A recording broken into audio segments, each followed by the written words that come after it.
E aí galera, aqui quem fala é o Primo Flamenguista e vamos aí assistir aí Mário Bittencourt, que é o presidente do Fluminense, né, falando aí sobre a questão da gestão do Maracanã entre o Flamengo e o Fluminense e citando também os clubes que querem jogar lá sem arcar com as consequências do estádio. Exemplo no caso, agora Fluminense e Flamengo tendo que jogar em outros estádios porque o Maracanã está num processo de reforma do gramado, né? Então, vamos lá, vamos acompanhar agora aqui e ver o que é que ele tem a falar sobre isso. Mário, tudo Boa bom? tarde. Voltando à questão do estádio, agora falando do Maracanã, na semana passada o ex-presidente do Vasco, Jorge Salgado, ele garantiu que a proposta do Vasco seria maior do que a da dupla Fla-Flu para a concessão temporária que hoje vocês têm. Como é que o Flamengo e o Fluminense estão lidando com essa situação dessa concessão temporária e o quanto o Fluminense é dependente dessas receitas do Maracanã para um futuro caso perca essa concessão junto com o Flamengo? Bom, vamos lá. Primeiramente, eu gosto muito do Jorge Salgado, é um amigo que eu fiz no futebol, é uma grande figura, um gentleman, um cara muito elegante, muito bacana mesmo, é uma das grandes pessoas que eu conheci no futebol. Ele é ex-presidente do Vasco, ele falou a parte da proposta que interessa ao Vasco. A proposta não engloba só a questão financeira, a proposta ela engloba questões financeiras e questões técnicas. O Flamengo e o Fluminense estão muito seguros da proposta que fizeram, né? Isso vai ser decidido por uma comissão do governo, e a gente acredita que tem totais condições ou enormes condições de ficar no Maracanã, porque a nossa proposta do ponto de vista global ela é muito mais factível do que a proposta do Vasco. Então é isso, assim. Mas, enfim, o Vasco tem a luta pelos direitos dele e a gente pelos nossos. Com relação às receitas do Maracanã, sim, elas são receitas importantes para todos nós que jogamos lá, né, mas elas não dizem respeito à sobrevivência diária do Fluminense, do fluxo de caixa do Fluminense. Né? O que o Fluminense tem de receita de Maracanã que vai para o seu caixa é a bilheteria, que é o sócio-torcedor, o match day. As receitas do estádio são para a manutenção do estádio. Por isso até que a gente diz que nos últimos anos o Flamengo e o Fluminense botaram mais de 100 milhões de reais no estádio. Né? Então é muito fácil de fora querer jogar 5 jogos, 6 jogos, não entender quanto custa o estádio ao longo do ano, quando ele está fechado agora, por exemplo, para recuperação do gramado. Então, assim, ninguém hoje no Brasil tem a expertise de Flamengo e Fluminense para gerir o estádio como Maracanã, porque a gente está lá, 10 anos, desde 2013. Então é isso, assim, não é uma coisa que a gente trabalha muito bem trabalhado aqui dentro, enfim, nossa proposta está entregue, existem impugnações dos dois lados, e a gente tem muita confiança de que a gente vai, enfim, ficar no estádio por mais muitos anos, e assim com regras bem definidas, como eu já disse várias vezes, os outros clubes do Rio de Janeiro, desde que seguindo o cronograma de quem faz a gestão do estádio, poderão jogar lá alguns dos seus jogos, pagando para jogar e etc. Não, isso é uma coisa que a gente já discutiu várias vezes, fica querendo criar uma guerra, não você não, tá, pelo amor de Deus, fica criando uma guerra sobre esse assunto. Esse assunto é um assunto técnico, assim, jamais foi negado por motivos clubísticos, e sim por motivos técnicos. A prova que a gente teve foi no final do ano. Assim, às vezes a gente se deixou a grama descansar, e o que eu sempre disse foi isso, Flamengo e Fluminense, que são os concessionários do estádio, saem de lá. Assim, nesse momento, nenhum dos dois está jogando lá para preservar o gramado. Então, quando a gente diz no meio de uma temporada, pô, não dá para jogar esse jogo, porque vai destruir o gramado e é ruim para todo mundo, inclusive para quem joga, né? As pessoas acham que tem alguma coisa de clubismo nisso aí. O Fluminense tirou 2 jogos da pré-Libertadores de 2022. Jogou um em São Januário e um no Engenhão em 2022 para preservar o gramado. Então, assim, ao longo do ano passado, nós tiramos no meio do caminho, entendeu? Então, assim, não comporta. Assim, a verdade é, seja com quem ficar, não comporta 3 clubes jogando semanalmente lá. Se vocês tiverem a curiosidade.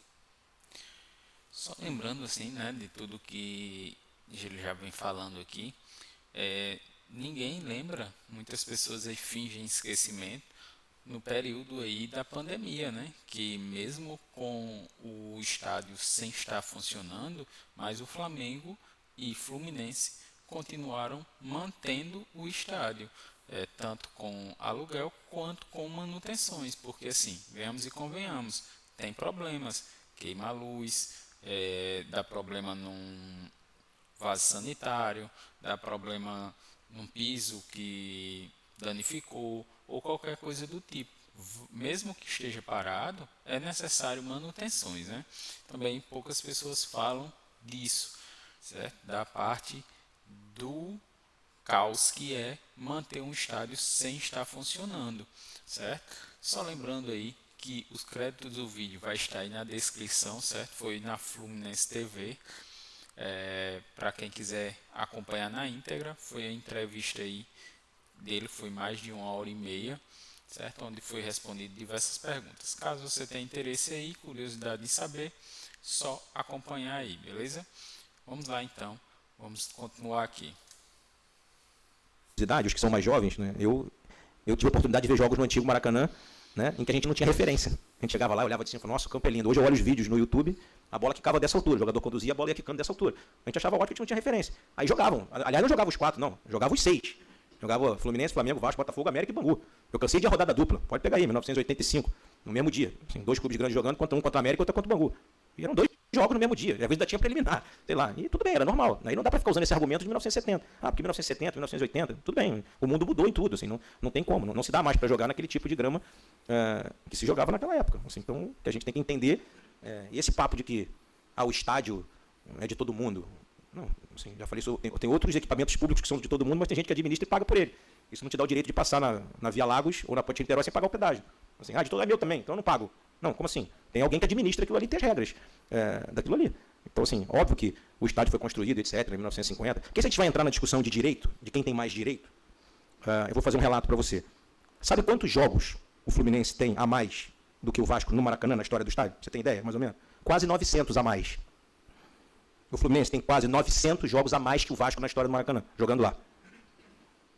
O Flamengo tem mais de 2.000 jogos a mais lá do que o Vasco. Mais de 2.000 jogos a mais. Por uma questão simples. Porque o Vasco fez opções de jogar em São Januário ao longo da sua história. Aí o argumento contrário é, não, mas é porque a gente tem o nosso estádio. Não, tudo bem. Mas em 1998, quando disputou a final da Libertadores, o Maracanã estava vazio lá para jogar. Fez uma opção de jogar a final da Libertadores em São Januário. Foi uma opção, não foi obrigado a fazer. Jogou a final do Campeonato Brasileiro de 2000 em São Januário. Foi uma opção também, podia ter jogado no Maracanã. Tanto é que depois que teve o acidente lá, teve que jogar no Maracanã. Então, assim, isso tira o direito do Vasco jogar lá? Lógico que não. Mas também não tem nenhum outro argumento fático ou jurídico que diga que o Vasco tem mais direito que o Flamengo e o Fluminense estar no Maracanã. Ou que tem o mesmo direito que não seja ganhar a licitação. Aí tudo bem. Aí quem ganhar, beleza. Mas assim, é um equipamento público. E como equipamento público, também não podemos esquecer que em 2013, Flamengo e Fluminense quiseram administrar o equipamento público e Vasco e Botafogo fizeram a opção, há 10 anos atrás, de não querer o Maracanã. Declinaram de participar. Eu sei, é muito curioso isso, porque assim, a gente pega a história do estádio desde 1950 e parece que sempre foi um estádio super assim, sempre quiseram um estádio. Não é verdade. Assim. Optaram diversas vezes em não jogar no estádio. E a gente sempre jogou no estádio. O Flamengo sempre quis jogar no estádio. A gente sempre quis estar ali. Entende? Aí você diz assim, mas o Fluminense não tem um estádio daquele tamanho. Ok, mas quando teve o Engenhão, o Fluminense foi convocado a participar. E falou, não, a gente não quer o Engenhão, a gente quer o Maracanã. E o Botafogo quis o Engenhão. Né? Então assim, por que não querer o Engenhão também? Né? Ele foi super mal interpretado aí, numa entrevista que eu dei, né? Em que eu falei sobre o Engenhão. Aí alguns torcedores do Botafogo ficaram chateados, o diretor lá também me retrucou. Porque eu disse, se quem não é concessionário do Maracanã tem direito de opinar no Maracanã, porque o Maracanã é equipamento público, nós também temos o direito de opinar no Engenhão, porque o Engenhão também é um equipamento público, só que é da prefeitura. Por que a gente não opina no Engenhão? Porque o Engenhão tem uma concessão ao Botafogo. Aí eu falei sobre o campo sintético na época, disseram que eu estava querendo me meter no campo Botafogo. Eu falei, não é isso, eu estou dizendo o seguinte, se Vasco e Botafogo têm o direito de meter o dedo na administração de Fluminense e Flamengo no Maracanã, ganhando liminar, jogando com campo ruim, destruindo o campo, ficando tudo cheio de lama, a gente também tem o direito de querer ir lá e dizer assim, a gente não quer jogar no campo sintético no Engenhão, porque é um equipamento público, você não podia ter tirado a grama de lá. Concorda, não? Assim, é isso, mas ninguém vai se meter no campo do Botafogo. O campo do Botafogo é o campo do Botafogo, porque o Botafogo tem a concessão e Maracanã é de Flamengo e Fluminense. Pode continuar Flamengo e Fluminense? Pode. Pode amanhã ir para o Vasco na estação? Pode. E aí, beleza, vai ter que ter as regras do concessionário do estádio. Isso não significa que nós não vamos deixar ninguém jogar lá, ou que eles não vão jogar lá. Isso, inclusive, já foi dito várias vezes em conversas de almoço, dizendo, claro, lógico que se a gente estiver ali eliminado de um campeonato, vocês estiverem muito bem, a gente vai deixar vocês jogarem ali, e a gente vai jogar num outro estádio, vai jogar em outra praça. Isso é óbvio que a gente vai fazer. Ninguém aqui é... Não tem nada de clubismo nisso. Não tem nada para prejudicar o Vasco ou o Botafogo e vice-versa. E nem a gente acha que tem do lado deles também, não. A gente só acha que tem que ser uma coisa fair, técnica. Quem ganhar, vai lá, administra. Quem quiser jogar, pede para jogar, a gente autoriza se tiver condição. Pronto, galera, basicamente aí, ele foi bem direto, bem objetivo e sincero nas opiniões dele. Eu particularmente gostei bastante aí do que ele falou, que ele não falou nada demais do que a verdade. Já que os dois clubes, Fluminense e Flamengo, é quem gerencia o Maracanã hoje, eles têm que ter a prioridade em cima dos jogos. E assim, como ele está citando, o problema não é a questão de jogar ou não jogar desses clubes, né, entre o Vasco e Botafogo, e sim as condições referente ao gramado, né, para ter boas condições para desempenhar um bom futebol.